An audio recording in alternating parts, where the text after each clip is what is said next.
for those who aren't familiar with where you guys are from, the Isle of Wight, which is just a coast, which is a little island right off the southern parts of England.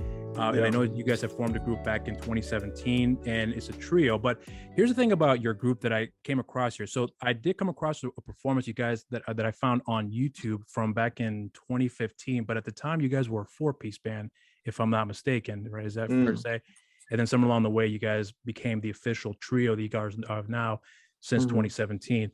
So my question to you was that what about that had changed from being a quartet to a trio? Because I'm not saying that what you guys are doing now is we needed an extra guitarist there, but I was just curious where the approach for going for the trio as opposed to a quartet had changed. Because when I listened to your guys' music, I never felt like there was anything missing from what I heard before. Because I think the song that I heard in that live performance was a song called Faces, if I'm not mistaken. Is that about right? Yeah, that's a song. So, wow, you did your research. Yeah, so I was just trying to see like if there's anything that I thought may have not been that I've noticed that would have been missing here, and I did in person. But I was just curious about where that approach came from, where you guys wanted to stick with the trio as opposed to quartet you had before. I know it's a long question, but yeah, that's cool. I mean, so the name Reminders is a funny one. It's just a name that I used when I was. I mean, when that video you're talking about, which I hope nobody finds, by the way, but in the one that you're talking about.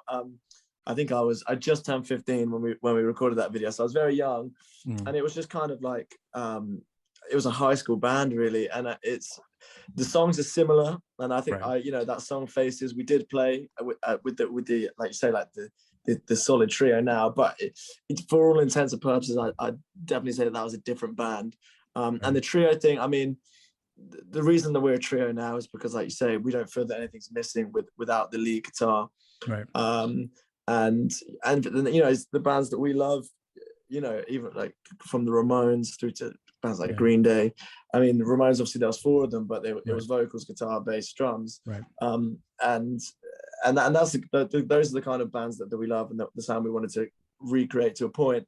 And also, three people is like, it's an easy thing to organize. It's two other guys, and Theo and Harry, God bless their souls. We've been playing music together for so long now, and I don't know. I don't think any of us particularly want to invite anybody else into the fray, if you know what I mean. Right. So, and given the background with you guys that you guys had, because I know Harry has been a friend of yours for a number of years. You guys have been friends for a long time, and then Theo, I believe, if I read correctly, you knew his older brother, and then kind of courted him into the group. Is that kind of the approach? He knew. So my older brother and him were best friends. Okay. Yeah, so I misread that.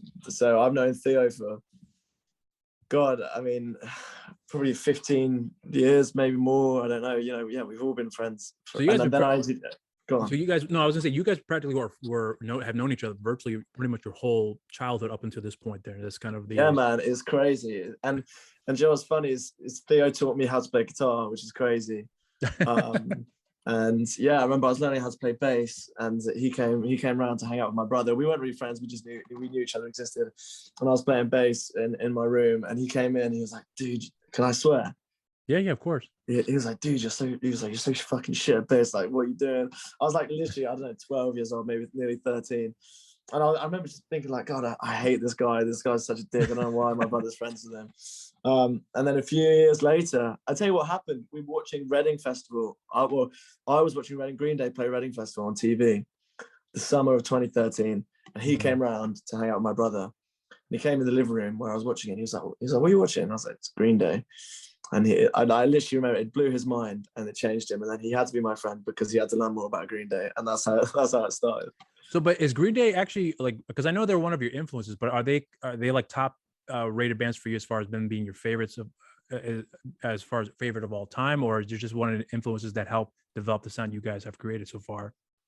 I mean, I think, we all love Green Day. I think Harry less so, and me and Theo, we just absolutely adore Green Day. I mean, I think the thing is that me and my dad are massive Beatles fans, and my dad always says to me, because who do you prefer, the Beatles or Green Day? The Beatles or Green Day? And I go, well, it's hard to say. And I said to him the other day, I said, what the Beatles did to music for the world is what Green Day did to music for me, if that makes any sense. Do you know what I mean? And so it's hard to say. Like, do I think Green Day are the greatest band of all time? No, but they're the reason I'm here, you know. So right.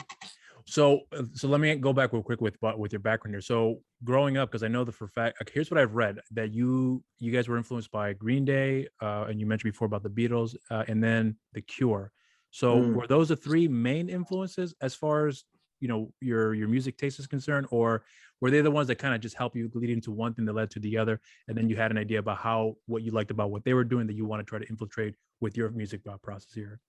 Yeah, I think The Cure is an interesting one because I don't think we sound anything like The Cure at all. But one producer who we made the record with, a guy called Rob, he's the only person who's ever gone, oh yeah, we've worked with each other so much. He's the only person who's ever turned around and been like, I hear The Cure in your songs. But The Cure was an interesting one because I was 14 when I got into The Cure. And I just started writing songs at that point, kind of semi-seriously. But I was singing with an American accent, which, as you can tell, I don't have at all. So well, you're singing now with your native accent too, with your songs lately here. So what was that part of that change along the way for you to do that? So that was The Cure. That was 100% listening to Robert Smith sing. I remember, you know, writing songs and like singing, and I'm not going to do it now. I don't want to disrespect you. But I did an American accent, and it didn't make any sense. And I listened to The Cure, obviously Robert Smith, and I was like, wow, like that's like he sounds like me. And they're from where are they from? I know fucking Hampshire somewhere. Yeah, they're from the northern parts of the country, right? No, they're from Midlands. Crawley. That's where they're from. They're from Crawley, which is a town. It's just south of London, I think. Oh, okay. And so, which is kind of near me, kind of similar kind of accent. And I kind of thought, oh shit, like I could sing in my fucking accent if he can do it. Right. And so that was kind of, because I think, you know, not to toot my own horn, but I think my voice is a big part of our sound and the way we sound. I think so too. And I think that is purely 100. If I hadn't heard The Cure, I don't know what it sound like. So, well, you know, I did say something earlier about you don't sound like The Cure, but there was a song that I actually really loved that it was off, and I wrote it down too because I'll forget everything if I don't write it down. But it was a song called "In the Morning" that was off your EP, All Talk No Action. That song. So when I heard that song, I just listened to it purely for what it was. But then when I went back to listen to it again, when I remember about what it was that I looked into with your background as far as your music's concerned, that was the first thing that crossed my mind. I was like, okay, I could see the influence of The Cure kind of creeping in. But why I didn't think about The Cure the first time around was because for me personally, what I appreciate at least with what musicians do is that they may take inspiration from something, but they create their own identity with that. So the fact that I didn't think about The Cure at that point when I first heard it, to me was a good sign. But at the same time, when I heard it again the second, third time around, I picked up on, okay, I can kind of feel the influences on there. But speaking about that song, here's one thing about that song that I wanted to give you guys props for about what it was that I really gravitated with this song was that there were so many things that I'm not gonna say who the artist was, but there was someone I actually listened to literally the day before. It was actually yesterday, actually. And I appreciate what they were going for, but for some reason, whatever they were trying to meld together with the backgrounds, with the vocals and the different additional instruments that were infused with the music, didn't necessarily click with me. When I first heard this song, everything registered for me as far as the vocals and the background vocals, and then the I believe there's violin a little bit in there, that song as well too, right? And of course the guitar, your vocals. So there was for me it was kind of an eclectic way of like listening to not necessarily rock, but just I don't know. It seemed like I could be wrong, but you let me know if it's fair to say that. But to me, it seemed like a very personal song, just by the way the song was being written, the way that the words were being spoken, and with the lyrics there. So I think that's one of the reasons why I like the song and I listened to all your EPs when I came across here. So you've got 2 EPs plus a few handful of singles, and then a new one that's going to be coming out later this year. But for some reason, this was the one that I thought that I clicked with the most. And there are other songs I did like too, but this was the one that really catapulted me as my favorite that you guys have done so far that I've come across here, which is the exact opposite of what you guys would normally be doing. Most people know you here for. So this song here, I'm not sure if it's a fair question to ask, but I'm curious about was this a song that you were very adamant about including with the catalog of music you guys are writing, or was it part of us, considering what you guys have written, were you a little hesitant about going about it, putting it together, and then releasing as part of the, the EP that you would release it under here? Because I'm curious about how you would want to go about taking a stretch from what you're known for, to do something the exact opposite of that, which can be a risky thing for a lot of people. Yeah, well, it's interesting. So that whole kind of EP was like a creatively, it was a weird time. So on that kind of, our first record we made, and it's 4 tracks, and we were very young. So I think there's a song called "If I Know You" on the first record that I wrote when I was 14. Then we recorded it, and it came out when I was 16, nearly 17, and then we went in the next time to make the next record, and I was just like, I want to do something different. And I was listening to like quite a few bands they didn't sound anything like us, but I was like, I want fucking slide guitar on this record, I want keys on this record, I want acoustic guitars, I want it to be very acoustic guitar heavy. And I was just, I was a young man experimenting. And I remember the first song that came out was a song called "Making a Scene," and my friend texted me and said, like, why is there an acoustic guitar on a Reminder song? And I thought that was such a silly thing to say to a band that have only released 4 songs. It's like, because up until that point we'd only had 4 songs out, and I just kind of thought, well, like, how can you fucking put us in this pigeonhole when we've only released 4 songs? And I think that whole kind of EP was like trying to showcase what we could do, or at least what I could do, because it's a very conscious effort to self-produce it, and it was a very conscious effort to do something a little bit different. And because I think at the time I was maybe a little bit insecure about being a power pop 3-chord band, which is not something I struggle with at all now. In fact, it's the opposite. That's something I really want to embrace. And I think "In the Morning," I love that song. Firstly, thank you so much. Thank you so much for your kind words. It's something that I write songs like that all the time, man. I write slow fucking ballady, and I write love songs for fun. And it was, it's not something that I'm shy about. It's not something that I don't want to showcase. And yeah, like you said, it's a very personal song as well. It was about my girlfriend at the time, and I just remember we wrote that we went out for a walk. I was very young; it was my first girlfriend, but we'd gone out for a walk. We'd had a row or whatever, and I remember going home, writing it. So we'd planned to wake up for this walk right at 6 o'clock in the morning when the sun was going to be rising. And we'd fallen out on the way somehow. I don't know how it happened. And I got home, she'd left, and I wrote the song, and then I recorded it. So when it says "in the morning," it was literally that morning that it was recorded. So yeah, I think there's something really cool about that song. But it's funny, it's our kind of Marmite number, I suppose, Rob, because you love it. And I have quite a few people who it's their favorite Reminders track. But my mum, of all people, she hates it. She fucking hates it. I don't know. But I remember she said to me the other day, I think I sent her the record that's coming out, and it ends on a similar note, a song called "Between Now and 6:30." And once we're off the call, I'll have to send you the record and you can check it out. But okay. And actually, I think I sent her the record and said, like, we got the master back of our album, what do you think? And she'd listened to it, and she texted me, and she was like, "Oh, it's funny because I don't really like your slow songs, that rubbish one from your last EP, but I like this one." And I was like, so even my own mother doesn't cut me any slack. But there's something about that I kind of like about it too.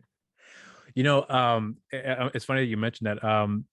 When you're writing your songs, I know I'm not sure if it's a fair question to ask you, but I'm curious about the writing process, because I'm assuming that just based on the conversation we're having right now, it seems like you are the lead writer as far as the music's concerned. Is that kind of fair to say? Yeah. Okay. So explain to me about your writing process, because again, you're writing a song like "In the Morning," and then you're writing some other songs along the way too. As a matter of fact, I think about it now, that on one of my other favorite songs that I came across here off of Water Sports and Major Cities was the last song, if I remember correctly, was Handbrake. Thank you. Which doesn't, it's not similar to All in the Morning, I meant to say, but it has kind of like a mix of that softness to it, but with a little bit of the rock and roll aspect to it as well too. So it's kind of a combination of the both.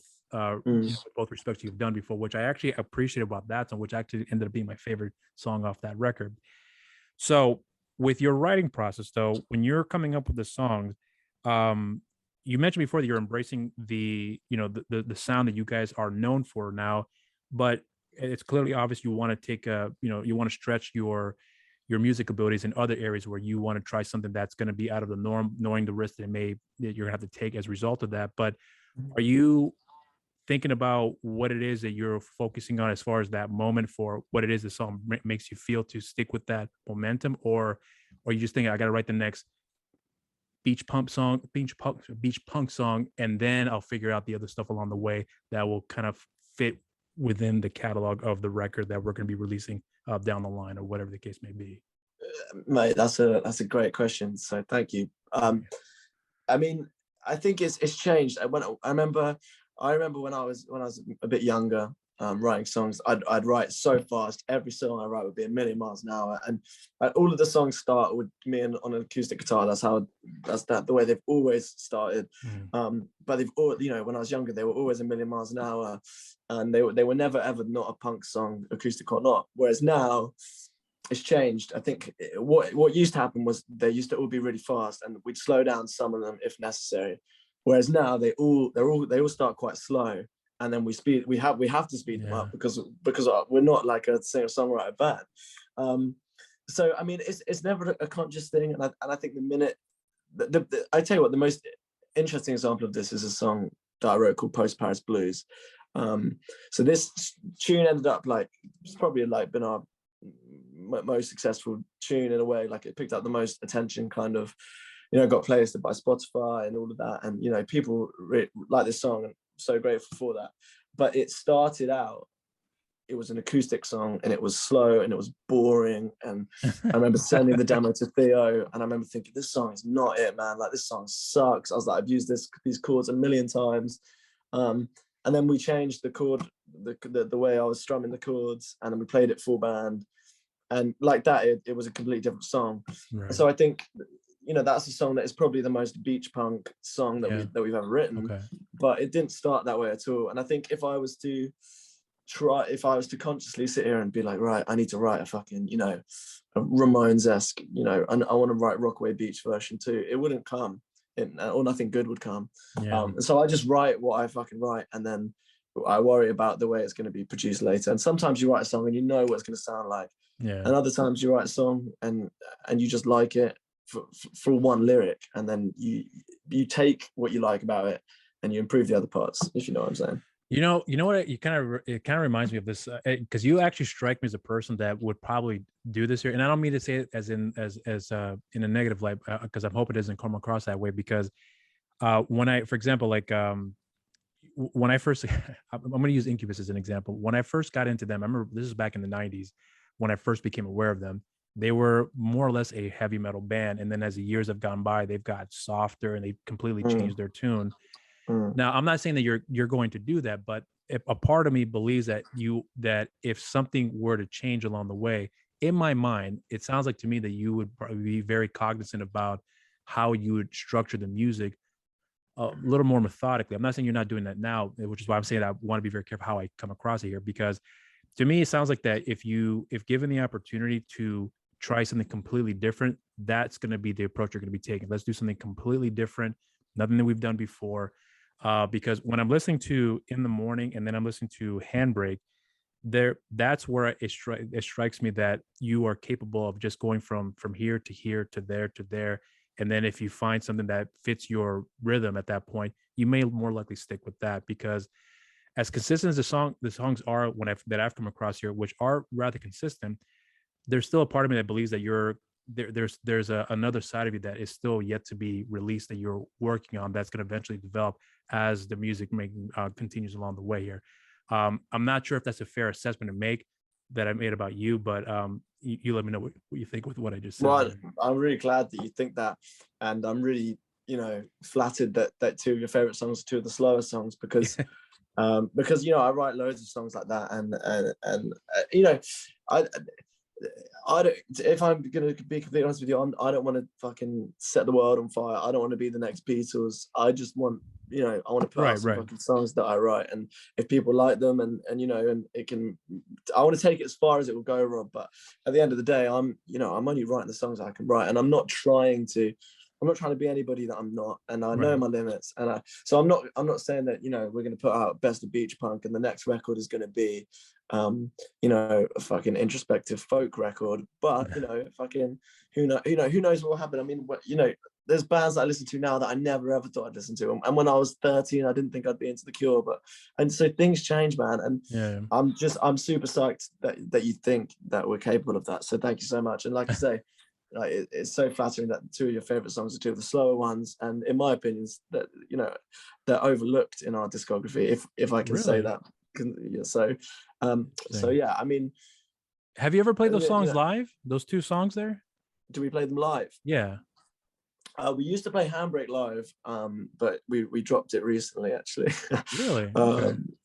Just because we've got newer songs now, and probably arguably better ones. But I mean, you know, I've been writing a lot recently for the next record, which, you know, whenever that's going to come out. And you know, the greatest song that we have so far is a slower one. And I'm super excited about people hearing that one as well. So there's more in that vein to come for sure. I can't wait to hear it then. So let me go back something real quick about your group here, because there's something I discovered along the way that I was unaware of. That so back in 2018, the band had won, and I'm reading it off here because I want to make sure I didn't forget. Platform One College of Music 2018, which is the white noise competition. So you guys won that, and as a result of you winning that, you were able to open up that the last day of the festival on the main stage, which then once you guys had performed, and I actually saw that performance too, it was like a 20-minute set that I believe that you guys had done. That's right. So, and you guys ended up performing before, you know, other acts on the main stage too. Jerry Cinnamon, Hudson Taylor, Hertz, Sheryl Crow, Van Morrison, Manic Street Preachers, and The Killers, who I was surprised to see them for some reason on that list. But so here's one thing that I picked up along the way from watching Faces, that performance back in 2015, and then watching your performance on the main stage in 2018. It's literally night and day from where you have started to where you were up to that point. I'm assuming obviously you've gotten better along the way, but the biggest thing that I've noticed here was that to me, and you let me know if I'm wrong, I think you definitely have that frontman spirit, if you will, where you are, come on guys. Yeah, that was the first thing that I remembered watching when I saw you perform, was the interaction with the crowd.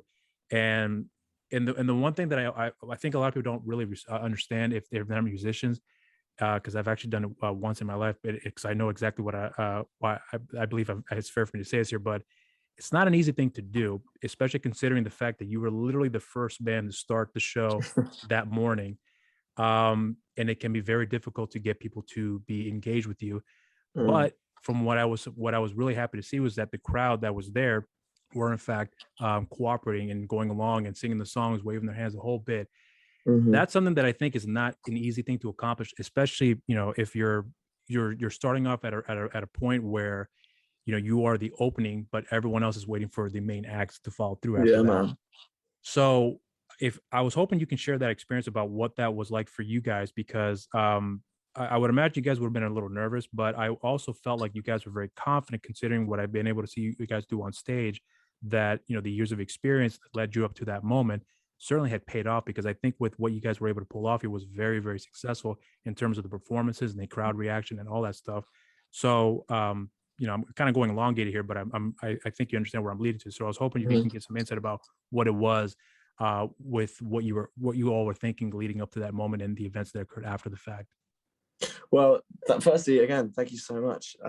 Wow, there's a lot of confidence tonight, so thank you so much. I mean, yeah, I think the thing is, and I don't want to sound too convoluted or pretentious, because you know, I'm no expert, and you know, we did start playing shows when we were very young.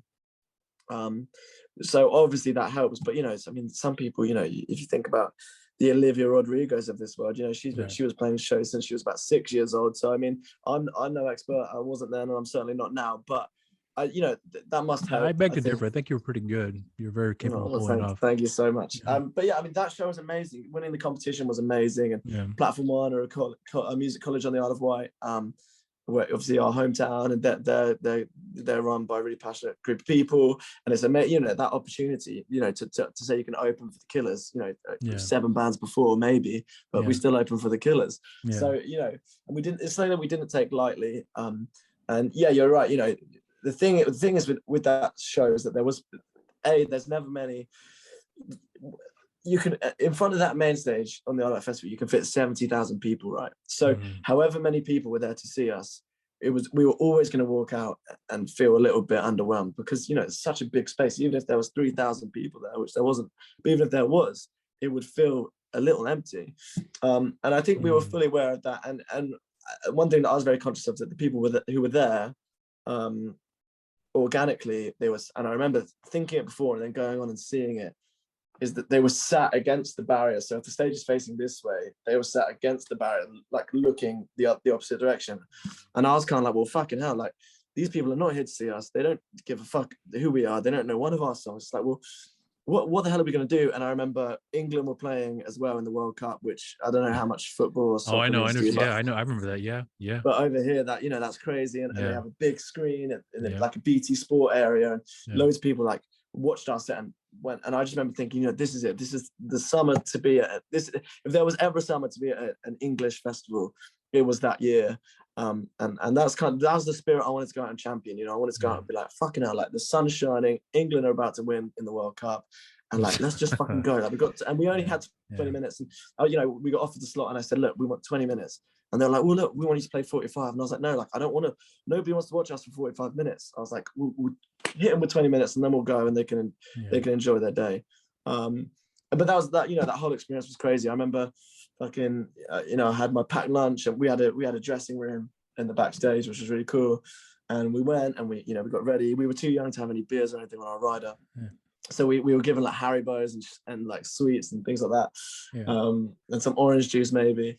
And we went and we were in our dressing room, and I left I think, John, I think what happened was I brought myself some lunch, like some bits from a shop, and then there was like quite good catering backstage. I remember it was a Sunday roast backstage catering, and it was probably like 22 degrees Celsius, so it was pretty hot for us over here.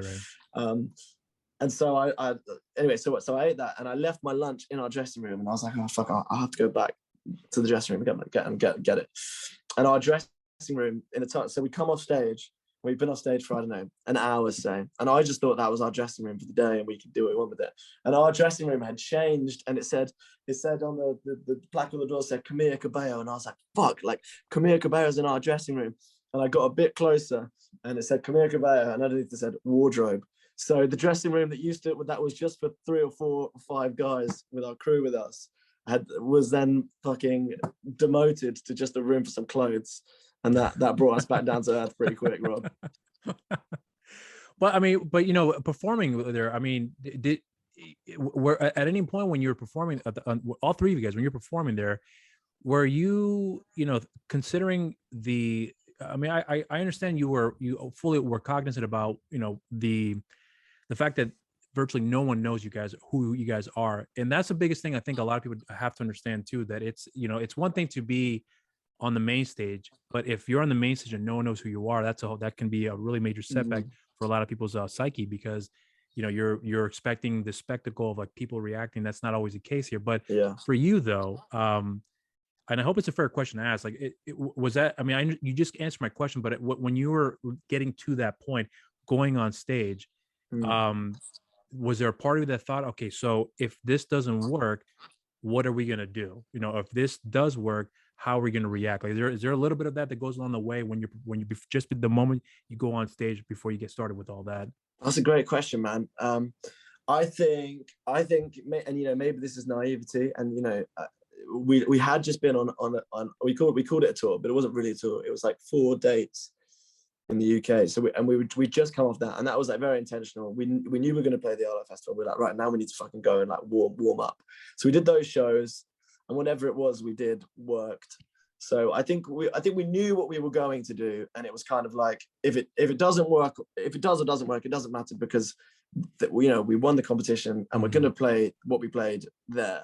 And if it does or doesn't work, but I mean, I remember walking on stage and just, you know, the clubs we were playing a week before, and the clubs we've played since, sometimes the stage isn't big enough for 3 people, and that stage is big enough for 300 people, maybe 3,000. I don't know. The stage is ginormous. Like, you look up and it goes to the sky. And as well, we're all from the Isle of Wight, and we've all been to the Isle of Wight Festival every year, and we've all, everybody looks at that stage when you're there and thinks, wow, like, what does that feel like? And I think that was the most amazing thing for me.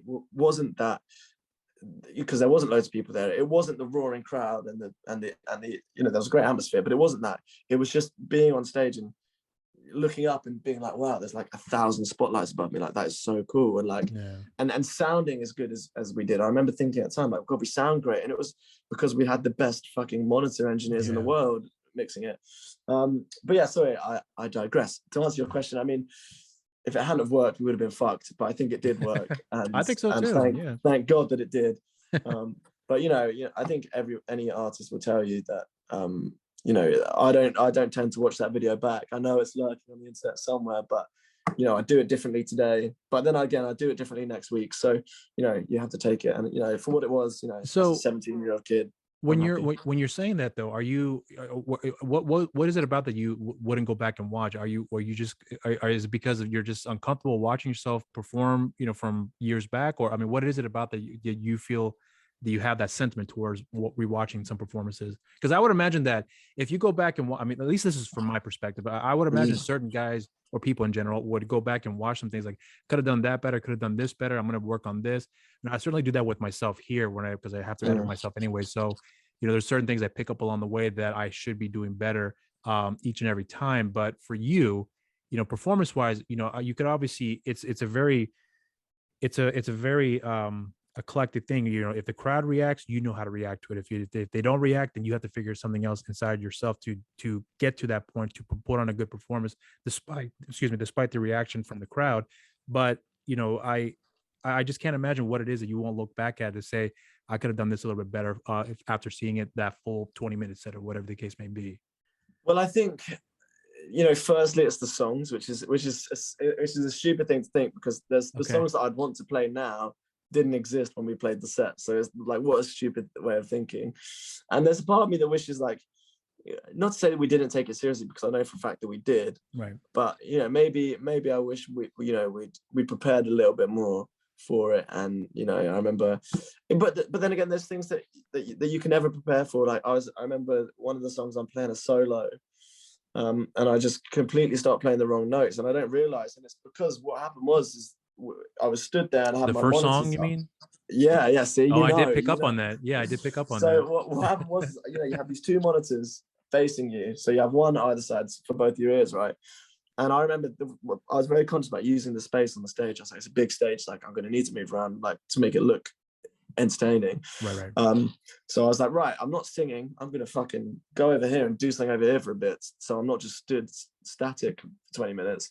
But what I didn't know, because I'd never played a stage that size before, is that I didn't have in-ear monitors in, and I was walking. I mean, it's common sense, but I was walking away from what I was hearing, so I couldn't hear anything.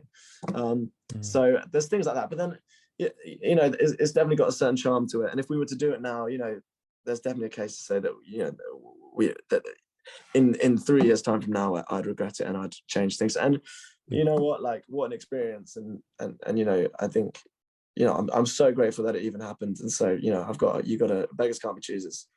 This is maybe a silly question, but what was having the glasses on difficult? Because there was one point where I thought because especially you, because you're the one there, because the camera focused on you a lot during the performance, but when you're moving around as much as you did, I was wondering if at any point the glasses were going to fall off here, because there was a point where you were kind of headbanging more or less. So I'm curious about with the because it was hot that day too, because from what you described, humidity wise, I mean, was that uncomfortable at any point with those glasses on during the performances? Well, I always have sunglasses on. This is completely undiagnosed, so I might be making this up, but my eyes seem to me to be extremely sensitive to light. Like, it's correct. Like so I always have them on, and that day it was bright and it was hot, and it wasn't some like sort of rock and roll statement. I just had them on because I always do. And it's so funny that you say that, because there's one, it's in Handbrake, I think. And this is one thing I do remember from watching it back. And I remember at the time, I'm like headbanging and I'm like, my glasses are going to fall off. So I was like desperately trying to make them fall off by headbanging. I was like slamming my head. I was like, just come off, but they wouldn't fucking, the things would not come off. So yeah, I'm pretty sure it's in Handbrake, and I'm like, oh my god, please come off, and they wouldn't come off, which is, you know, shout out Ray-Ban, you know, fucking quality sunglasses. But yeah, so yeah, I mean, I'm glad they didn't come off, because I would have been blinded, because, you know, it's midday sun, so it was right there. But yeah, I mean, I feel like we've spoken about the Isle of Wight Festival so much. Yeah, well, you know, because that to me was like a pivotal moment for me, because here's the thing for me, when I was doing some research on you guys, it was really hard, at least for me, because maybe I'm not as smart and we're looking at things on a search engine, but I was trying to find you guys online, like performance wise, interview wise, anything that I could find to get a feel for what it is you guys do outside of just the music that I've heard, but just to see what you guys do in a different environment. And it was really difficult for me to find some things on you guys. It really, really was. I just put in reminders band, anything, and it was very difficult to kind of just find that, because then it would lead me to songs. There's another group called the Reminders too, which I was unaware of. And then there was just a bunch of other things along the way too that I had a hard time filtering out. Well, I can't believe you found it. I can't believe you found the face, like that song Faces. So what it was that helped me find it, believe it or not, I just put in Reminders, Isle of Wight. That's all I put in, and then boom, it popped up like that. Okay. So I was able to find some performances. So, you know, for those that wanted to find the footage I was referring to, but you know, but that's the thing though. Like I just wanted to get a feel for what you guys are able to pull off here, because for me, it's always very interesting to see, you know, where you guys have started, where you are with it now. In the very few that I was able to find, there were two drastic periods in your life where 2015 to 2018, there's a clear distinction that you guys have clearly evolved as far as performers, songwriters, you know, working with the crowd. So there's a development you guys have carried, you know, and I am referring to you as well too, because the camera focuses mainly on you at that point. But seeing that evolution throughout for me was a huge deal for me, because then I was able to see something that I could comprehend about what it was that you guys had started with here and where you guys are ending it with now. So with the music that I have come across here in the last, since I think I've emailed you a few days ago about as of this recording, but for that short span of time that I was able to listen to your music, it's a clear indication of how the music has evolved along the way. The most different out of all the records you've done that I believe was All Talk No Action, which is the most distinct one for me that I actually liked the most. I'm not saying I didn't like the other ones, I do like them, but that was the one that I gravitated the most, because I thought that had a lot more of your personal there's a lot more, it felt like more personal record for me than I got from the other ones. Not to say the others were good, they were, but that was the one that I think that clicked with the most. So upon hearing that, and then when I heard about Wiretap making that announcement, you guys were releasing the record later this year, I'm very curious to see how you guys evolve from, you know, from 2015 that I've come across all up to this point to where you are with it now. That excites me to hear what it is you guys are going to be doing there, because, you know, considering where you guys are finding the most success with your sound, and then trying some experimental aspect of it too.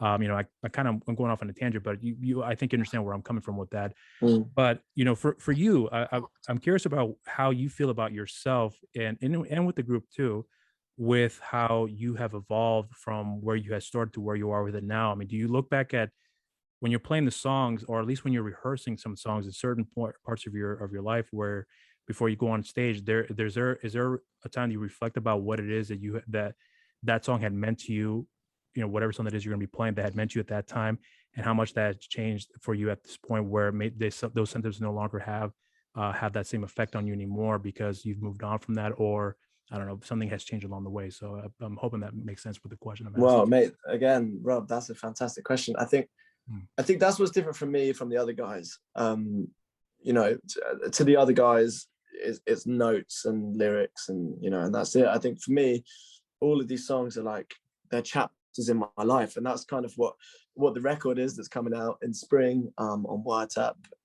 That's what it is. It's the kind of me from 15 to 19, and it's 20 minutes of that. And you know, that's, for me, that's what's so special about music, full stop. But I think the sentiment never dies. I think a song is kind of like a message in a bottle. If you know, some people journal and rip it up and throw it away. and I think that is so similar to songwriting, at least the way I do it. Except the magic of songwriting for me is you can take an emotion, if it's sadness or happiness or lust or love or hate or whatever it is. Those are the top 5 for me, for sure. Right. And you hash it out, and then you have it, and you can look back on it when you're angry, and you can and you can relate to it, and you can look back at it when you're happy, and you can hear the contradictions in it, and you can look back at it when you're somewhere in the middle and relate to both sides of it. And it's like there's power in that when you're listening to it, and there's certainly power in that when you're writing it, and what a privilege that is to be able to do that. But yeah, I mean, like I said, the sentiment never dies. I remember back in the summer we were rehearsing, and we were playing a song that's on the record called "If You Want It, Don't Let Me Down."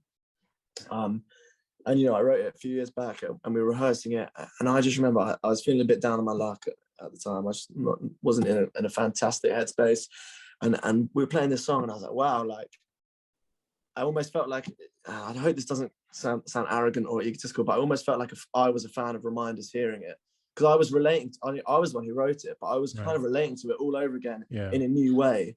And I was kind of like, oh wow, like this is how I felt when I first heard this Green Day song or this Ramones song or whatever it is. Like maybe people are going to feel like this about my songs. And I was like, it's a very emotional thing. I don't think when you say those things, it never crosses my mind, at least from a conversation with you, that you're coming off as being arrogant. I think that's one thing about people that misconstrue about, depending on, I guess, who is talking, of course, about this. But for me, just hearing you talk about it, it's clearly obvious you're very confident about your songwriting process here, and you feel very connected with what you're doing, and I think that's the main focus, and then what you're sticking with there, and then whatever comes after the fact, that's pretty much out of your hands. But the fact that you're getting a response from some people out there who is saying, I love this, or in this case when your mom says, I don't like that, but I like this better, that's the part of the mixed bag. That's the fickleness of the industry, where you just don't know how people are going to react. But the fact that you're confident with that, and I'm not trying to blow smoke here when I'm saying it, because I'm not, but I think to me that speaks volumes about your confidence in what you're doing, and you yourself said it, your limitations. So that's why I found it really interesting when I'm listening to you talk and hearing and thinking about your music, and then just on the verge of this new record coming out later this year. I'm really curious to see how much of that experience you've taken to put into the music, and then I'm curious to hear what other people will react with it, because some of the most powerful records for me are usually some of the more personal ones. Like I'm going to use a group, an example, for example, like Soulfly. I'm not, you're familiar with who they are, though, right? That first record, I remember when Max was talking about, that's the most personal record I have at that point, and I think that is their best record they've ever done, because all the emotions that he had gone through with the loss of his stepson, being, breaking up with Sepultura and all that stuff. And you hear everything being bottled up for that period of time and just get let loose. But he had the experience to be able to articulate that with his musicianship here, and among other things too.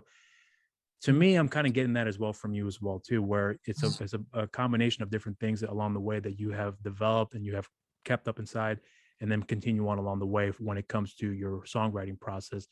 So the fact that, because you guys had released, 2 EPs, a few singles along the way, ever since 2017, and this is your first record in 2022.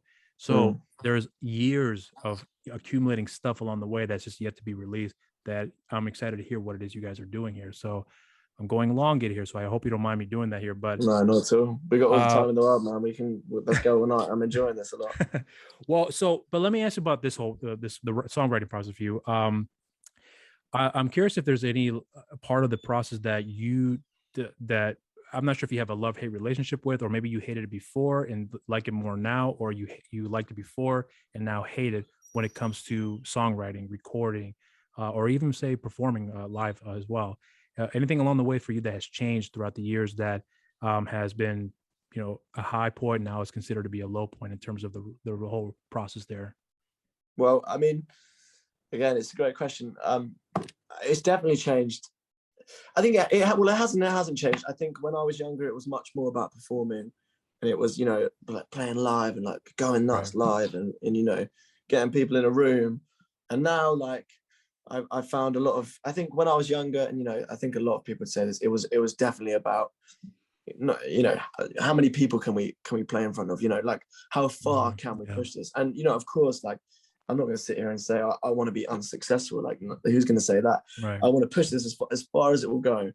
But for me now, it's about writing great songs, and that's it. And you know, like, of course, I want as many people to hear them as possible. But if 10 people hear them and think it's great, then that's fine. And it sounds like such a contrived thing to say, and when I remember being younger and hearing people say things, and I've just been like, you don't mean that. And like, if you do mean that, then fuck you, because, you know, you don't have the passion for it. And that's such bullshit. Like, for me now, it's just about writing songs. And one thing that's changed about that is how much I collaborate with writing songs. I think that all the songs on Best the Beach Punk, our record, they're all me on my own.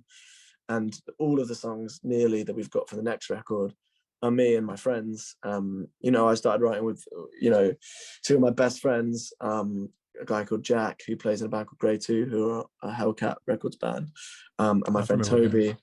Yeah, we write a bunch of songs together, and we've started a little side project. But, you know, if I write a song now, like, I will send it to Jack, and, you know, fucking the best songs I've written now are collaborations, and that's such a powerful thing. And I think that's one thing that I've learned about, like, as I've grown up, is like, fucking three smart people, three good songwriters always tops one. Always. It doesn't matter who you are. And that's not to say it doesn't dilute it sometimes, and sometimes, you know, always have your integrity, and, you know, it's your song. Like, whether Jack's coming to me and we're writing one song for Grey 2 or whatever, or, you know, I'm asking for Jack's help. You know, Jack knows I can turn around and tell him to fuck off and I hate his idea, and vice versa, you know. So but yeah, that's definitely one thing that's changed is how important the songs are, which is something that seems obvious, but, you know, it's not something I take lightly. And you know, performing live, I'm so excited to go on tour again and to play in front of people. And, you know, maybe I've kind of forgotten how that feels, you know, after 2 years of not being able to do it. But yeah, I think that is one thing that's certainly changed. Have you guys been able to play recently in the last couple of months, since things started to open up a little bit when it comes to shows? We did one show, a seated show, like social distance show in Southampton at a venue called The Joiners, and we did a show. You guys posted it on social media, right? Didn't you not too long ago? Yeah. I think I remember that now. So yeah. And then we did another show on the Isle of Wight with Grey 2, funnily enough. And that was just normal. But that's it. We've been very careful, like, not to overwhelm people, you know, while we've not had music, because we're working with a label called Van in the UK, and White Up obviously in the US. And so, you know, handing over the record to them and sorting all that out, it's been a long process, you know. And so we haven't wanted to, like, go play a bunch of shows without anything else to shout about. So, you know, we've gone easy on ourselves, and now is the time that we're going to announce the tours and get the singles out and all that kind of thing. So touring wise, for this upcoming record, are you guys going to be headlining the tour, or are you going to be touring with another headlining act to help promote the record? We're playing a few shows with Grey 2, funnily enough. They keep cropping up. They're our best friends, so it's going to happen. But for the most part, we're headlining. Getting back out there. We're doing the UK. And hopefully we're trying to end up in Europe in this summer, but we'll see how that goes. I don't know what's going to happen. That's still up in the air as far as the time frame, as far as where you guys can go outside of the UK then? Yeah, you know, it's COVID, and obviously I don't know if the phrase Brexit means anything to you. Oh, I'm familiar with it, of course. Yeah. So we've left the European Union, which means it's, I mean, I don't want to get political, but yeah, it's a pain in the ass, basically. I think it's great. If we could have that conversation maybe one day, some of the line, I will love to hear because I'm here in America. I'm sure you are fully aware of that. There's people from both sides of the spectrum just, you know, throwing shit at each other. But to hear from someone else's perspective overseas, you know, that intrigues me as well too. But again, we don't have to get into that here. But so this is interesting for me to kind of point out, because the one thing that I'm curious about with you, and I'm hoping that, you know, if you're not comfortable answering, I understand, but, you know, going through the songwriting process, performing wise, then getting into the business aspect of it, for for the music. Has anything changed for you personally about how you look at certain things along the way when it comes to performing, songwriting? Because I'm curious now that, when you're writing a record, and if you're going to have a record company listen to it and they say, we love it, but we want you to change this, this, and that, because that's kind of more common things you hear. Was that a little bit like that for you too at some point during during your career, as with the group, or have you not had dealt with that at all in that respect? But also, have you also seen how other things along the way have changed for you when it comes to how to promote, how to engage with certain media outlets that probably before you never thought of, and all of a sudden you're in a situation where you're going to be asked questions that you may be redundant after a while, because which is what I was trying to avoid doing here with you, because I don't want that to be, I don't want you to forget, to be frank with you about this conversation. So I'm hoping that if you can share some insight, if you're able to here. Yeah, well, I mean, I've maybe I'm fortunate, but I've never been in a position where I've been told to compromise my art, if you can call it that, from a label. Yeah, actually, that's not completely true. There's been a few times, but nobody that I've ever got myself involved with. The first, when that does happen, I remember one guy, I'm not going to name any names, or but he wanted to get involved with the band and whatever, and he was floating around some record label names, some big label names, and it was very hard for me to walk away from that, because obviously I was kind of walking away from these massive labels. But I kind of thought, well, if you're the defining factor to my band and these labels, then it's not going to be a good relationship anyway, and I don't want it. So obviously you're always going to get that. It's important to trust your instinct on that. But I mean, with Lags, who runs Ven, and obviously Robert Wiretap, and our previous label as well, I've never had a bad experience with any of those guys. And I'm not going to lie to you, Rob, like the first words that came out of Lags' mouth the first time we spoke, he was just like, I really love your record, man. And I remember just thinking, like, wow, like, that's crazy. Like you like my record, like, that's sick. I've known about Ven forever, and I was a big fan of Wiretap too. And I think, Rob and I didn't speak voice to voice for a while, but we were emailing. And he said something similar, like, oh, I can't wait. Like, Wiretap would love to put this out, And I think, what an amazing thing to be told, not to be told, close but no cigar. But I mean, the music industry is a hard place to be, and with social media on top of it, you asked what's changed. I mean, I used to think before, like, you had to do an Instagram post a day and all of this. And to be honest, I'm just trying to let go of all that. I'm just trying, if we have something to say, then we're going to say it. And if we don't, then, maybe there's an effective side to fading into the background and getting out of the way, because nobody wants to, me personally, I don't want to be spammed with loads of irrelevant information, but I'll be excited about new music or a new tour, or if it's an especially cool photo. But I don't just want a photo of 3 fucking saps from the Isle of Wight on my Instagram every day. Well, but explain to me though about, getting into, for example, like when you're performing at Isle of Wight Festival, there's got to be an aspect of that part of the business or the industry that you may have been exposed to. You realize, okay, so if we were to get to this level, or if we were to play on a main stage but in front of a sold out crowd, there's got to be some insight about how you may look at things, or if it were to come to that, which I really do hope it does for you guys. But if it were to come to that you are going to be mentally prepared, because now because I've seen this, I saw that, and when I was backstage, I noticed this, and that, and I heard about these things here. Yeah. I know how to go about this moving forward. By the time we get to that level of awareness, I don't want to say fame, because I'm kind of I think people get the misconception that you want to be famous. I don't think it's that. I think it's you want to be successful to be able to continue with what you're doing. That's absolutely. Yeah. You hit the nail on the head. Yeah, for sure. So, but back to my question, I mean, is that kind of change your perception to how you may want to look at things differently moving forward if it were to get to that point? Well, firstly, here's hoping it does. And secondly, it's a small world, man. It's a very, very small world. And, you meet people or maybe, I'm very fortunate. I've met a lot of people, a lot of successful people, and a lot of people that I admire. I've been afforded the chance, you know, to hang out with them by a circumstance, I suppose. So I think there's some things that you can't be prepared for, and there's other things that like you just kind of become a bit desensitized to. And to be honest, that, you know, this isn't sort of some sort of encouragement that, you know, that we're going to blow up tomorrow, but I think, you know, I think if that was to happen, I think we'd be relatively prepared for it. And I think, you know, we've learned a lot and we know a lot. And also we have a lot of people in our corner, a lot of good, genuine people in our corner who to advise us and to help us out. But there's nothing that's jumping out at me to be like, oh yeah, well I saw this and it blew my mind. I mean, music publishing was one where I was like, oh, that's cool, like fucking sick. Like you can just write songs and get paid for it, or like that's I always wondered, like, how do you get your music in a Tony fucking Hawk game? And now we work with a licensor called Danny Benair, and he's a great guy. So I mean, just as you go along, like you kind of unturn these stones, and it might briefly blow your mind, but you know, it's kind of like you don't have a choice. You can't sit there and like, ponder it. It's just like, okay, that's how that works, and now I know.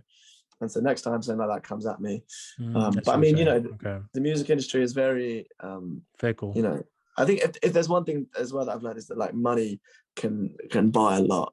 And I think a lot of bands that are successful have a lot of money put into them. However, I think there's a common misconception that's a bad thing, or that like or it's unorganic, and I disagree with that completely. You know, if somebody came up to me, you know, if Wiretap offered us £1 million to make a record, who the fuck is going to turn that down? You know, or you know, and also you can't buy fans. You know, you can sure, you can boost your public image, like of course you can do that, but like people can smell bullshit from a mile away, and nobody's going to buy into anything that they think is insincere.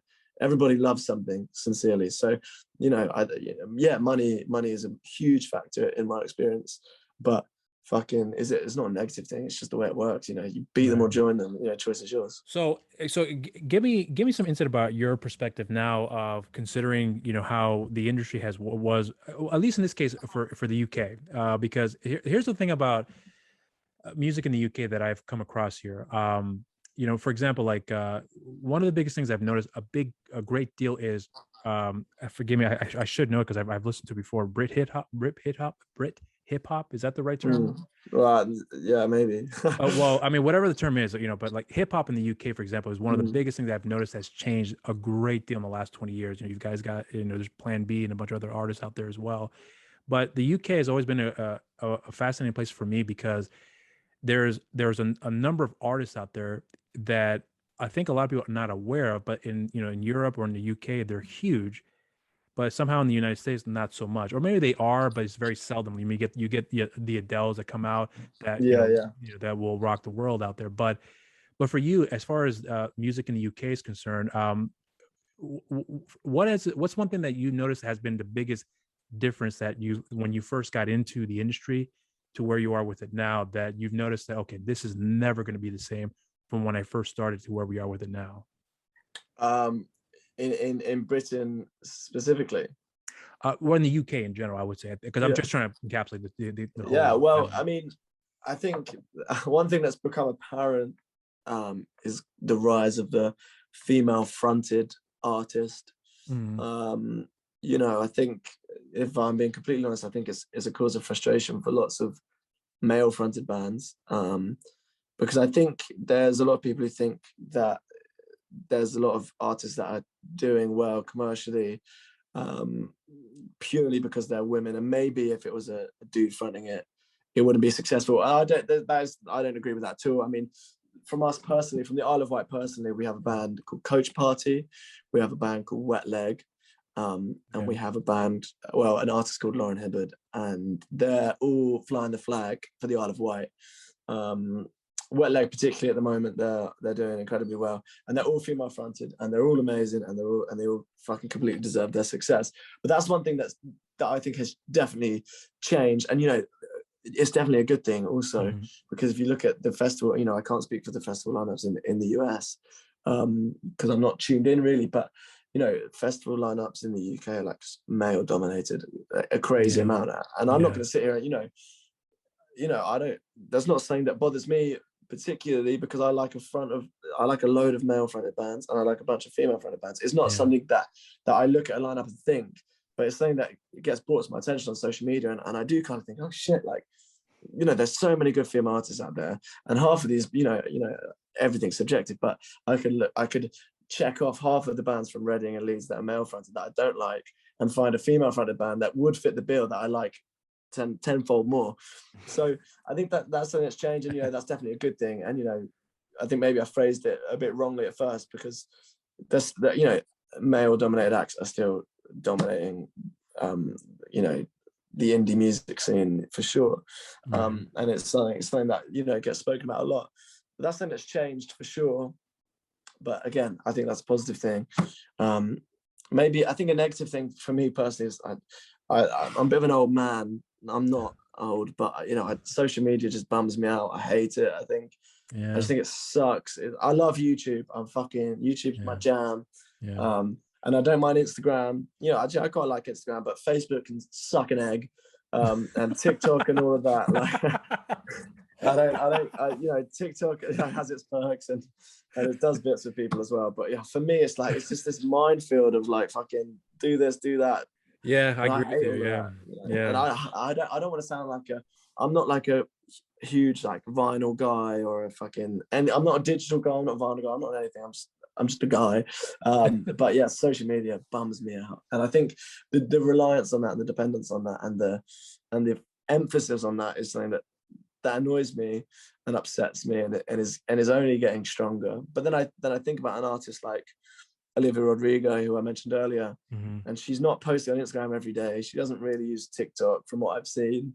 But like, what's interesting about her is that she's not, obviously she's a massive Disney star and, you know, whatever, so maybe this is unfair, but she's not a product of social media, but social media is what made her, if that makes any sense. Like when Driver's License dropped and all of that, like it went viral, and that is why she is the artist she is. But she's not a product of social media. I don't know if that makes any sense, but no, I understand where you're going with that here. Well, I mean, so here's the thing though. I actually had a conversation with this, and I actually had a conversation with a comedian about this a while ago.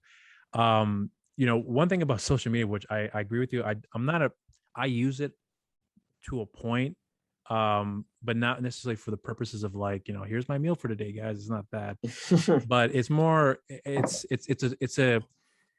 kind of a necessary evil, where, at least for me, it is, where you have, I don't know, I understand, you know, if I hadn't gone on Instagram and saw Wiretap's posting of your group, I would have never come across your music. Right? Yeah, it's true. So there is, you know, it's kind of a double-edged sword. There's a lot of great things about it, which I've discovered a lot of artists as a result of me coming across somebody on social media. Then I looked up on YouTube, and then I discovered other groups along the way too, that, you know, if it wasn't for that outlet, I don't know if I would have ever discovered these artists. So, you know, there's a lot of positive in that. Now, as far as social media is concerned, what my point was trying to get here was that the caveat to that, in my opinion, is that, you know, it's weird, because if, for example, like if your group had, let's say, over 100,000 followers on Instagram, then TikTok and Facebook and all that sort of stuff, and if you were to go to a club and say, we want to, you know, book a gig there, I'm pretty positive they're going to ask you how many followers do you have. And you're going to say, well, we have over 100,000. Do you have a YouTube channel? Yeah, we have over 70,000 subscribers, and we're putting new videos every other week, or whatever the case may be. Okay, fantastic. We'll book you tonight, or we'll book you next week, because some other YouTuber got another gig that same night because they've got 5 million followers. You know, it's a very, very political thing that I despise, but I also understand the concept behind it. And that's the one thing about social media that I don't like. And it's funny because you said that, I'm like thinking, I know exactly where you're coming from, but I use it for, you know, just to kind of keep some things out there, because, you know, I'll be honest, when I'm doing this here, I would like to do this at another level, but not in the sense of fame, but more in the sense of like opportunities, because I would like to, here's what I would like to happen with you. And with everybody who I talk with on the channel, is that I'm hoping that someday I would be able to get to a point where, you know, if I get more notoriety for doing this here, then I say, I'm going to bring back the reminders. Let's have you guys on the show. And in turn, hopefully that will spread the word out there, if you guys are still continuing, of course, and vice versa with everyone else that I spoke with here. That is the intention here, because like I'm a strong believer in finding the hidden gems, and that's one of the things I got a lot of people who ask me, like, who have you talked to in the industry? I was like, well, I've talked to a lot of musicians and comedians, actors, and then if I name them, to some extent they may know certain people, but the other people, they have no idea who they are. And it's that perception. And I'm like, it's not about who's famous, it's about who's really good, and that's who I'm looking out for.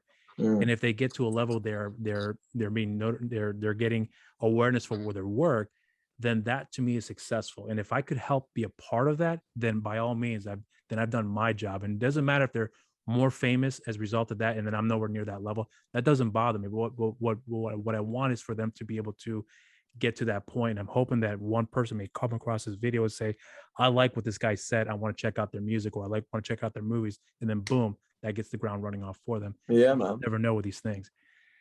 So, when I'm hearing you say these things, there's a level of maturity in my mind that I believe you do carry about yourself when you're discussing these things, because it's clearly obvious that you're aware of your surroundings as far as what it is that you like and don't like, but you understand the balance of what I have to do in order for me to do it. And if I don't need to do it, then I'm not going to do it, because I can focus my energy on this, and so on and so forth. So, and that's one of the things I picked up on your music as well too, especially with All Talk and All Talk and No Action, because I wrote it down here. And that's one of the things I actually gravitate with your music as well. And again, I don't mean to be going long-winded here with this, but it's just that I think that if people can pick up on with what you're saying here, there's something that I'm hoping they would gravitate to you in your music, that they will understand where you're coming from, and then when they hear it, it will make sense for them. If they may not understand, if they might click with it right away, but hearing the conversation, I hope that would provide some sort of incentive for them. So, when you're having us having this conversation now, I'm curious now for you, when you're going through the motions right now of conversing here with us, or with me on the show, I'm curious about now preparing about what it is you're to be expecting in promoting the record now, because I'm assuming that this is kind of more or less going to be the first of the promotional tour, if you will, that you're going to be experiencing.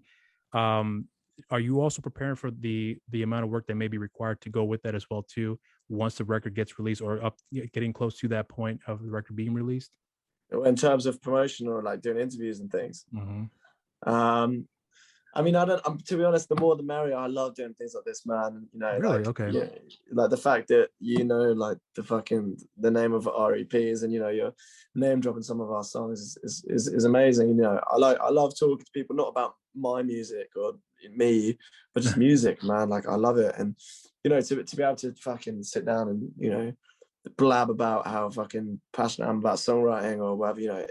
Like I say, like the fact that I get to write the things, and then people listen to the things, and then I get to talk about the things. Like, it's an amazing thing. And, it's something that you'd be so like wrong to take lightly. The fact that you've taken the time out of your day to sit and speak with me, and the fact that you hit me up and you wanted to have this conversation, is just like, it's a privilege, man. It's an absolute privilege. So I hope that more people want to do it, and I'm prepared for any level. I'll speak to the cats about it if they'd let me. What's actually a song for you that that maybe most people don't like, that you love, that would surprise people if they don't know you that well? Like, what would be that one song? Well, one of my songs, or any song? No, a song outside of your catalog, your music that to you is amazing, but some other people are like, you like that, and to you, Oh, like, mate, yeah. I love loads of stuff that would. I mean, I keep going about Olivia Rodrigo, like, fucking what a legend, man. Like, I love that record. Loads of stuff, man. I think there's loads of stuff my dad showed me. I love loads of like glam rock, like a band called Sweet. I don't know how big they were in the US. Yeah, man. Loads of stuff. There's this cheesy stuff, like, in my opinion, it's well written, but it might be cheesy. I mean, I didn't realize until a few weeks ago that loads of people don't like Wings, like Paul McCartney Wings. Like, really? Yeah, apparently that's quite a controversial thing to like. Yeah. I mean, I love Wings, and and obviously it's Paul McCartney's one of the greatest songwriters ever. Like, but I think they're a bit Marmite. But yeah, man. I mean, I'll tell you what. I've got my Spotify. I'm gonna have a look. See what I think, because I just need to move you out of the way for 2 seconds. No worries. Well, so while you're doing that, then, so So, so you're saying that Wings was considered a controversial choice in music for a lot of people. Is that for the UK or just for the people you've come across in general? Well, I don't know. I was just talking to somebody about Wings, and they were just like, "Oh, like I didn't expect you to like Wings," and I was like, "Fucking Wings, fucking rock, man." What's your I mean, favorite look, song by them? my favorite song by Wings. Yeah, Oh, mate, silly love songs. I fucking love silly love songs. I don't think I've heard that. Um, I've have oh, heard that mate, song. yeah, you No, I know have that heard that, so song. I take that back. Yeah, I did hear that Yeah, song. you know that song. Yeah, yeah. Fucking Uncle Albert, Junior's Farm. I mean, mate, they're a fantastic band. But Yeah. I mean, I like a lot of like emo stuff as well. Like you kind of like a band called Hot Mulligan. I love. What's the name of the I group? don't know, Hot Mulligan. I don't think it sounds They're familiar. a they're a like Midwest emo kind of band. That's quite a like an interesting one to have. People either love it or hate it. But I mean, this is a very British one that if anyone in the States is checking out, this is one that I think people would probably hate. But this is my dad's influence, going back to the glam rock stuff. A guy called Dennis Waterman and a song called "I Could Be So Good for You." To be fair, I'm just looking at Spotify now. It's got nearly 2 million plays, so it's doing all right. It's from like the 70s, and or the 80s maybe. And I think people probably hate it, but I love it. It's cheesy, but it's fucking And this is fantastic. Daddy. So you said Danny Waterburn? Dennis Oh, Dennis. Okay. Waterman. Waterman. Okay. I'm gonna Yeah, write that down here. So Dennis Waterman. I Could Be So Good to You. yeah, man. Check it out. Okay, I'm gonna check that one out. Absolute belter. Well, so apart from music though, what are some of the things that you like as far as like like for me, like as you can tell behind me, I have a wall VHS. Like that's my bread and butter. Like I love films. Is there something outside of music that you have the same, maybe just as much passion, if not more, outside of your music is concerned? I I don't know. I don't do a lot, man. Like Okay. I follow the football in the UK. Oh, I who's your support team? Southampton. Oh, you're Southampton. Southampton. Okay. Yeah. Do you Okay. follow the Premier League at all? I do. Yeah. I'm a big No, no. Chelsea Who's your team? supporter. Sorry, Chelsea supporter. Chelsea. How did Yeah. that end up happening?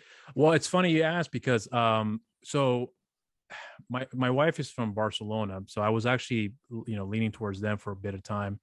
But oddly enough, whenever England would play, if because the U.S. sucked in when it comes to football, but if when England would play, because just to give you a bit of background, I grew up watching a lot of movies, but some of my favorite films and directors and actors are all from England.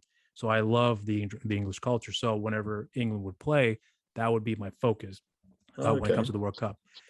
Interesting. So long story short, my dad, this is 2010 when Spain were up against Holland in the World Cup final, and I remember my dad was like, "Where's El Nino?" And I was like, "Who's El Nino?" He's talking about Fernando Torres. And he's like, "That guy is really good, but he was injured. He was playing for Liverpool." And I was like, "Liverpool?" I mean, I knew who Liverpool was. I was like, "He's playing for Liverpool," But anyway, so I looked into his background when he was playing for Atletico Madrid and then Liverpool, and I was like, "This guy is fucking incredible." So then when I got into Chelsea, the first match I saw, and I remember to this day, it was against Man United, and they were playing at home at Stamford Bridge, and they were up ahead 3 points. This is back in 2012, February 2012. I remember to this day. They were up ahead 3 points, but then for whatever reason, they fucked up along the way, and the Man U had equalized and got 3-3. They tied the match. Wow. And I was like, I don't know what the fuck they were doing, but whatever they were doing, somehow they were still able to kind of keep at bay with the problems they were dealing with here. And I became a fan of them ever since.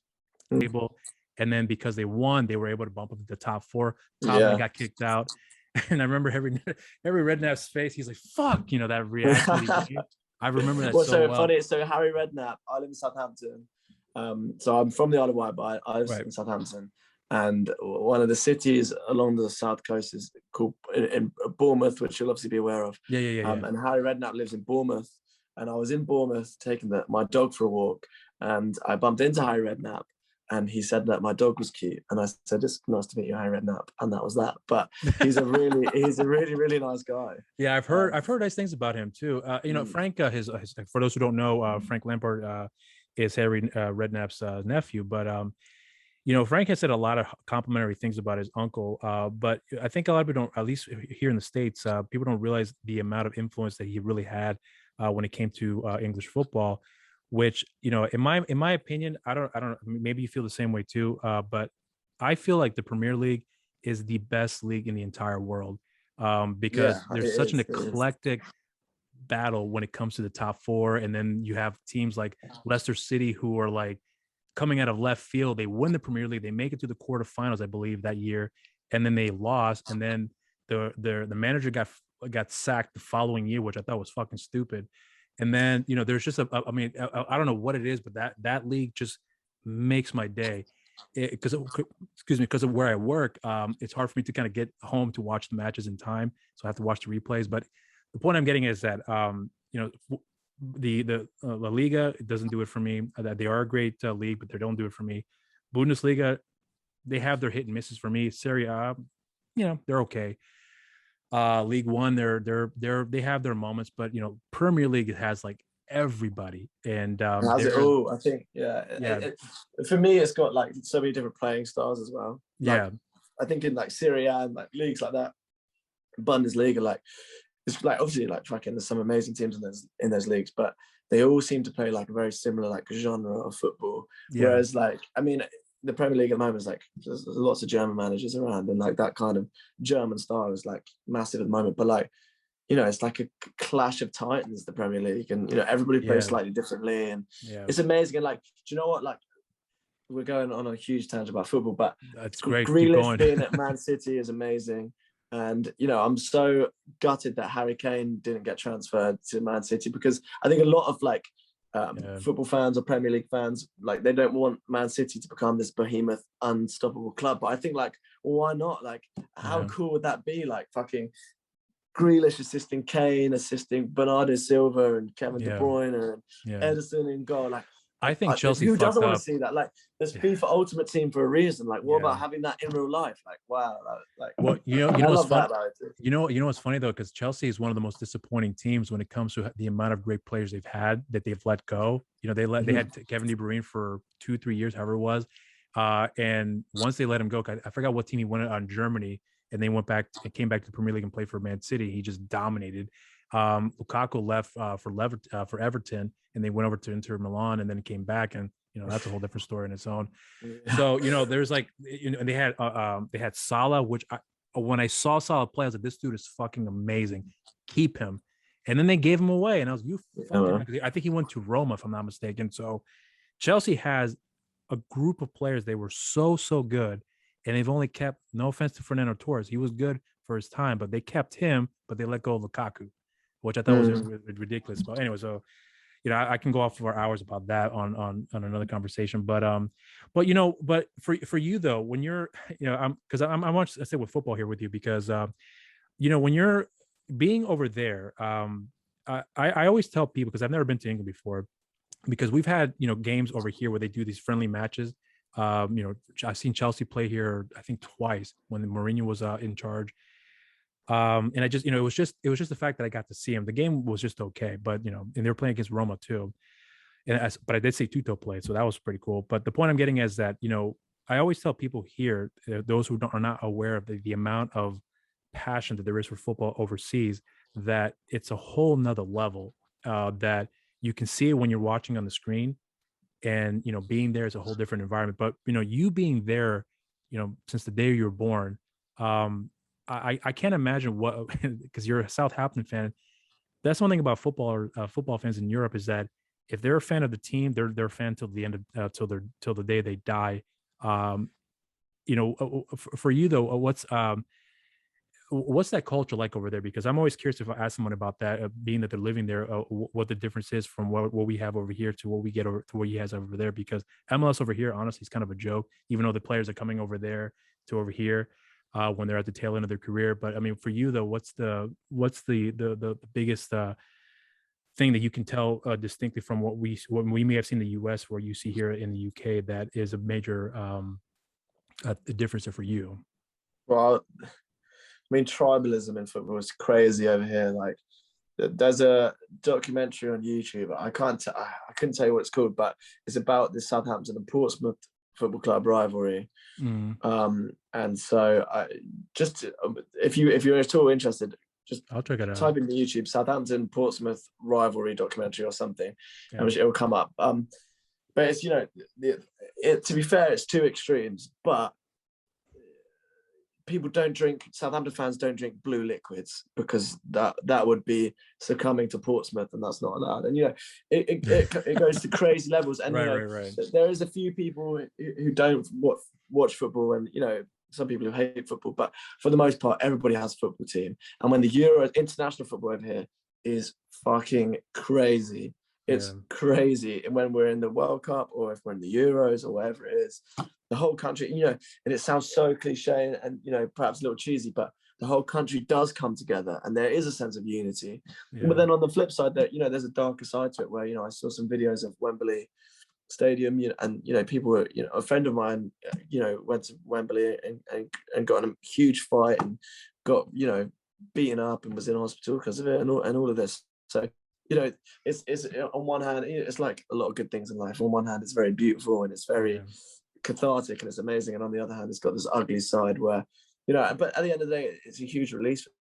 I think for a lot of people in England, and maybe the whole of the UK, but particularly in England, like it's something to live for, and it's something to stand by. And I think it's the same with music. It's like, why do you buy a band t-shirt? Like, it's tribalism. It's to show allegiance to something. And it does give you, something to wake up for. And it's, a band t-shirt and a football shirt, they're the exact same thing. Were you always a lifelong Southampton fan growing up? No, so I wasn't massively into football. Well, I was growing up, everybody is, because it's what, an English high school, I don't know what American kids do on their lunch breaks or whatever, but, the boys go to football, and, well, maybe this is a little sexist, but genuinely, in my experience at high school, the boys would go to the school playing field and play football, and the girls would watch. That's how it was for me. So you're surrounded by it all the time. But I mean, I didn't get into it properly until 2019, and I was living in Southampton, so I was like, I'm going to do this properly and support Southampton. And the first game I watched, it was Southampton, and we lost 9-0 to Leicester, and I was at the stadium. That's the first game I went to. Oh, I do remember that game. Yeah, I remember but that I game can very see, well. If it wasn't pitch black outside, I'd show you. I can see St Mary's from my bedroom window, and that it's cool. It's amazing. It is something to get behind, and something to follow. And I think particularly during COVID and lockdowns and what have you, it gives you something to fucking look forward to, and we all need that. What was your opinion about the Premier League when they weren't allowing the fans into the games, where they would have these, the sound where they have the goals when the players are making the goals and they have the crowd? Like, what was your reaction to that when you guys? Well, I thought that was stupid and annoying. And if I ever had the option to, like, sometimes they gave the option to, like, mute the crowd and just have, like, the stadium noise, and I thought that was really cool. Like, that was a really cool insight, especially being a Southampton fan. Our manager, Ralph Hasenhüttl, like, he's a very vocal manager, so it's very interesting hearing him, like, praise the players when they do something well, and, like, bark orders at other players and whatever. I thought that was silly, the crowd effects, but it's like maybe an attempt to polish a turd a little bit, if you know what I mean. But I think it was cool. The league had to start again, and I think it was cool that they're all televised over here, so we got to watch every single game. And so I'd spend, like, entire Saturdays and Sundays in front of the TV, and I'd watch every single game. And I have fond memories of doing that. So you do so at home when you're not working, you really do watch all the games from start to finish, and then wait for the next if one. I can, then 100%. Okay. Yeah. Interesting. Yeah. So that's it. Here's another thing about people don't understand here in the States. For those that don't follow football here, is that the one of the biggest one film that for me that kind of like really gave me a little bit more insight. It's a little exaggerated, I would imagine, to some extent. I'm sure you're familiar with the movie Green Street Hooligans, where it dealt with West Ham and Mill, which has a whole nother history in its own. But that's crazy. Yeah. So when I saw that film, like I just didn't understand the extent of the amount of passion that is involved with following the teams, where they're traveling from like the south part of England to go to the northern part of England just to watch a match, and then they come right back home. And Oh, I'm like, mate, how? that is like not unheard of. Like Right, that right. that's so normal. That's so like I've got a my ex-girlfriend's grandmother. We're still in touch. We're very close. She's a lovely woman, and I don't know how old she is, and I'm not going to guess in case she watches this, but she's in her 70s. I know that much. And she's a Southampton fan, and she was instrumental in me becoming a Southampton fan. But mate, she's in her 70s, and she's at every single game, home or away. She's there. Really? That's fucking incredible. Yeah, so here's the thing too, with football, especially the Premier League, because I kind of went off on a tangent before, but one thing that I think a lot of people may not realize too is that when you have Guardiola, who left, who was in Barcelona for years, and he won virtually every trophy with them, and then he went over to Germany, won everything except for the Champions League. But then when he got over to Man City, it took a while for him to kind of get his rhythm, for him to be able to get that powerhouse team that they are now. Well, I think the first 2 years, he took a long time to get to that point. And I think that's one of the things that I told people about the Premier League, is that it's not an easy league to adapt to. You have to you have to really get the rhythm of it. A lot of great players who are amazing in other leagues don't translate as well in the Premier League. Yeah, I mean, like, look at Timo Werner. Like, Yeah, it's not happening for him. yeah, he was. Yeah, that's a sad story for him. I want to thank you again for giving me the time out of your day, because again, considering how late it is over there right now, you have given me the time of your day to speak with me on this here, and to share some insight about your background, and also share some insight about what your experiences are in the industry, among other things too. And that to me is extremely valuable for a number of different reasons. But the main reason is that because we get to hear your perspective on that journey, which I think is extremely important to hear, which I hope that whoever comes across this here will listen to this. And what I hope would happen one day too, I said this before and I'll say it again, is that I'm hoping years down the line that someone will come across this video and say, I saw this interview that you've done back in 2022, and you said these following things. And I'm hoping that at that point in your life that you're in a good spot. And if you're not, then hoping that this would be the one that would kind of like, break yourself out of that mindset, if you will, that will bring some good memories here. Because I think with what you've shared, there is a lot of wonderful insight that you've given here that is really fascinating, that I think that people hopefully will gravitate to. So I want to give you your props. And as my good friend Patrick, who runs the channel, would always say, we also want to give you your flowers, because what you have been able to do here so far with your music and the group, I really do appreciate it. And in fact, I've become a fan of it as a result of what I've come across in the last couple of days here. So if there's ever an opportunity that if I ever were to go to England and you guys are playing, I would be doing my absolute best to check you guys out there. But if there's an opportunity where you guys are coming out here in the States, then I would do my absolute best to come out to check out your shows as well too, if the opportunity would arise there. So that's just me giving me your praise there. But is there anything else you want to say in closing before you step away here, for anyone to be on the lookout for things we may have left out or not covered? Well, look, Rob, thank you so much for having me. I appreciate it so much. Thanks for reaching out and taking the time and, checking out the stuff and, doing your research. It's, like I say, like, it's no mean feat. And, the amount of gratitude I feel for that is indescribable. So thank you for that. And if you are ever in England and you want to come to St Mary's Stadium and watch Chelsea play, then let me know.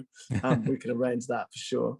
And in terms of the band and stuff, the record is called Best of Beach Punk, and it's coming out April 1st is the date. It's coming out, and the first single from it is called Carousel, and that's out Friday the 14th of January, and loads more stuff. So if you're in the UK, then come see us. If you're in the US, then listen to us. And it's at Reminders the Band on social media. And if you made it this far in the video, then thanks. And again, thanks for chatting to me, Rob. It's been an absolute pleasure.